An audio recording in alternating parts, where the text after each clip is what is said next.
आपलं पुस्तक आहे प्रकटीकरण, त्यामध्ये आपण वाचतो. तर हे लक्षात ठेवा की देव जे आहे काय करण्या अगोदर आपल्या लोकांना तो सांगतो. जसं सदोम आणि गमोरा हे शहर नष्ट करण्या अगोदर येशू ख्रिस्त स्वतः अब्राहमाच्या घरी गेला होता. त्याला सांगितलं होतं प्लॅन काय होणार आहे. आणि जो लॉट होता आणि त्याच्या फॅमिलीला देवानी वाचवलं. तर देवानी पहिलं त्यांना बाहेर काढलं आणि नंतर जे आहे ते शहर उद्ध्वस्त केलं.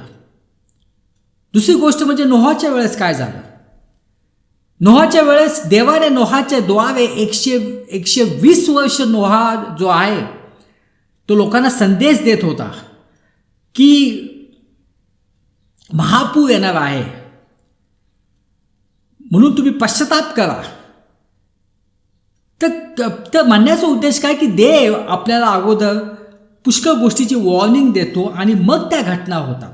आणि दुःखाची गोष्ट आहे की पुष्कळ ख्रिस्ती लोक, पुष्कळ चर्चेस ज्या आहेत त्या शेवटच्या दिवसामध्ये ज्या घटना आहेत त्यावर त्यांचा विश्वास नसतो.